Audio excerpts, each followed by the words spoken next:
You're looking at Daniel Dubois at a crossroads, which is, and you're going to say, and I know you're rightly going to say it, well, take Usyk out of the equation because he's on a different level, so it's not a fair comparison. But as a coach and a trainer, isn't it about the last word has to be yours? Isn't it about the relationship has to be yours? Yes, you've got to manage a relationship with the father. Yes, parents are involved. I've owned a professional football club where parents have been involved in the well-beings of their son to a certain level. But isn't it really about, at the highest end of the sport, the trainer is the person that has the fighter's undivided attention, and there is nothing in between that? Well, is it then a question of, is the drive coming more from his father than the fighter himself? And that's what you've got to look into there. The desire, is that being led by his father more so than Daniel himself? Because that's where we seem to be with the input of the father, you know, I think in all this we situation. can do is surmise and guess and have an educated guess at it, because none of us are on the inside. We don't know the full dynamics of the relationship, but what it looks like from the outside looking in is that for me. And there's telltale signs there when the fight gets hard, and as Adam just said, when you're fatigued and you're tired and you have to dig in, then do you really want to be there? I mean, you wouldn't take a relationship. I'm digging at this point because, I mean, you're the Dark Lord. You understand these things more than anybody else, right? So you would want a relationship with it. You control every aspect of it. If it was a conditioned precedent, you would more likely turn it down, wouldn't you? This isn't sport. This is martial art. This is combat. Yeah. And if you look if you look at the traditional sense of a martial artist and the coach, whatever the coach says, the martial artist does, without question or hesitation, because you have total conviction that man is taking you to war, just like an army with a general, and you have to have that relationship. If Daniel if Daniel can't develop that type of relationship with a coach because he requires psychologically or emotionally the input of his father, then the coach has to make a judgment call. Is that the type of coach you want to be? Now, it could become a transactional thing where, okay, well, I'll train Daniel because I'll get paid that much, and I'll assume this position. For them in there will boxing, be there'll be coaches that do that. I wouldn't do it, but there will be coaches that will. Yeah, that was the point I was getting to in the end. We've seen, obviously, some frustration being exhibited by Joseph Parker about when he's going to get his world title shot. Because if anyone deserves a world title shot, it's Joe Parker. And he's been unfortunate because of the timing with Daniel Dubois, he didn't get it. Now, we've seen Usyk stand down on making a decision, get an extension to the 28-day timeline that he had to decide whether he's going to defend his WBO title. Yet, we've seen him out dancing at a music festival, and Joe Parker not being particularly happy about it and getting a bit irritated. He's right, isn't he? So he should be. You know, like you see Alexander Usyk out dancing, partying like with an injured shoulder. He's very much like me. I was like that Saturday night at a wedding, actually. That's another conversation. But yeah, I would feel frustrated. Joseph Parker seems to have been frozen out, you know, at a time when he should be getting his world title shot. He's worked to get that, you know, more so than any other heavyweight out there right now.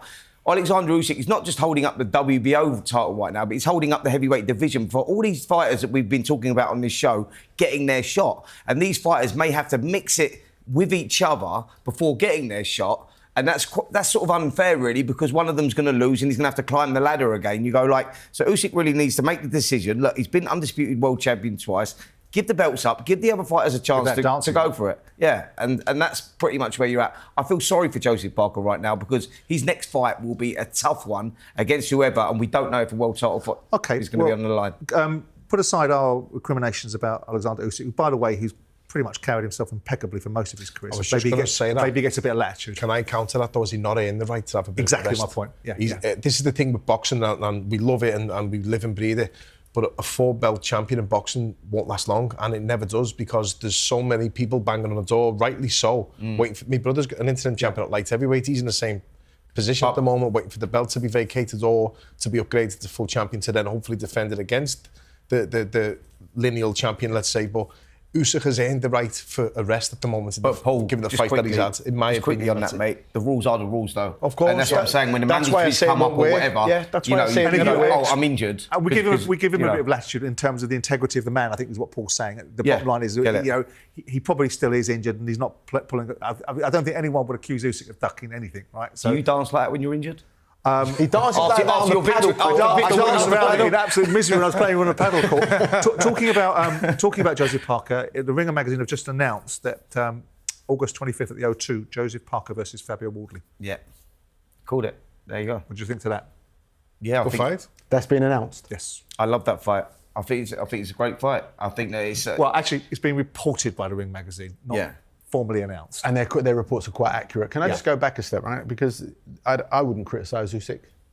Well, he hasn't long beaten it. I don't think Joe Parker really is criticising him. He's just being the squeaky wheel because he can be. Yeah, right? He's in that position. But ultimately, decision. You talk about the WBO championship, right? Because that's the only one he has the position for. Yeah. So really, if anyone wants to make a comment of frustration towards any element, make it towards the WBO, because they're the ones. If Usyk has to apply for an extension to the, they don't have to award it. This is the point. That's what we're saying. The rules are they're the giving rules, him an but the extension. WBO What we're now seeing is allowing this to happen. exactly You're right. the It's same not the like fighter, everywhere it's the governing body. If anyone has earned the right to have a bit of a breather and that's what we're extension, it should be him. But Whether he's Space is also dancing or right not. as well to say the rules are the rules, and it doesn't help Joseph Parker. Because Joseph Parker's been parked up as a result of the Daniel Dubois situation back in January. Didn't we have this with the WBC, by the way? When That's- Tyson Fury was champion. Yeah, listen, he was allowed to sit on it for a year. For 3 That's years. the problem with sanctions. sanctioning bodies. Listen, I would never have got a world title if it was a shot, if it was one belt. Yeah. I did because there's 4. And because there's 4, it's a luxury, but it's also a pain in the ass sometimes. Because when you get a champion, the fantasies get called from different ones. The IBF are renowned for it. You have to fight a top kid every time in the IBF, who's either number 1, 2, or 3. And you don't stay a 4-belt champion for long if you're good enough to have the grace to do it. And that's the reality of it, isn't it? I think the story is here. He said he had a bad back, got an extension, and was dancing on a stage. That's the point. That's the point we're making. Was it back or shoulder? God bless him. I don't know. I find him the most entertaining to watch. So He is a charismatic superstar, no doubt about it. But going back to the question before we close off this section, what do we think of Parker versus Wardley? excellent fight in terms of Wardley. Now Wardley got out of jail in his last one. Well, he was that's what I getting was going to say. systematically Is it the right fight for Fabio? I think Joe Parker wins it. I think Does that make it the right fight for Fabio? the guy that he just fought it's the was right Justice opportunity. Huey, It's all wasn't it? about Justice opportunity. Huey, And you have to say it is the right fight. Yeah. Is it? Yeah, I think so. Fabio? Absolutely. Look, they're both at the top of the tree, and it's the fight. His last fight was in the stadium as well, in his hometown. Well, yeah, I'm not talking about the scale of the fight. I'm talking about the opponent, because ultimately what we saw from Fabio Wardley, who I like very much and admire very much, and obviously did for David Adelaide your charge now before you took control of him, but he scraped past Justice Hooney. But he had and if to Justice Hooney could have hit a bit harder, he'd have been in real trouble. So he's now going in against the former heavyweight that's been a former world champion. Is it just It's a great matchup. It's still a good matchup. It's still a great matchup. Stylistically, it's good for Wardley because he won't have to look for Parker. Yeah. He had to look for Hooney. Hooney was taller, rangier, slippery, and it's quite hard to pin down. Wardley likes a guy to sit in the pocket, and Joseph Parker, yes, he's a good boxer, but he will sit in the pocket as well. He will fight. So I think stylistically, it's a good fight for both of them. Can I respectfully disagree with his assumption? You can disrespectfully disagree if you want. Because Hooney was there. Hooney was in front of him all night.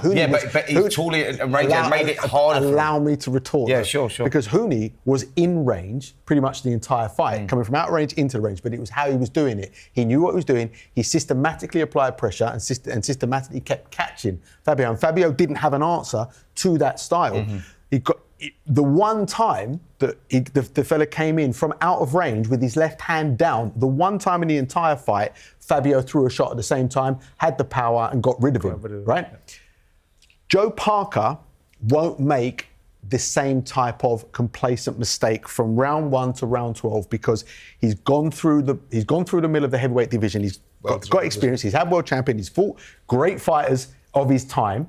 And he won't make that mistake. Joe Parker will systematically apply his game. But will he be there in the pocket for Wardley to get his shots off with? Is what At that's times, my point. That's he absolutely will. But he'll be there and he won't be there.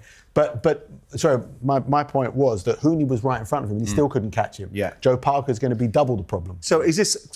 I mean, if I'm reading this particular room right, then most people are picking Parker to win this fight. So is this a good fight for Wardley to have because it's a good loss for him to have? If he wins this fight, he becomes mandatory challenger for the world title. Sure. So absolutely. But on the balance of probability, we're all sitting in this room saying he's potentially not going to win this fight. We've just laid a case out for the reasons why he's not going to win this fight. No, but it's a good fight for him because it's a good opportunity. And I think when you're at this stage, that's where we're at. I think it's a great opportunity. It's about the opportunity. Like when you get to the stage that he's at, he's WBA #1 now. You go where you go. That's what I was going to say. It's a great opportunity. It's a great opportunity. What else is there? Who else can he fight?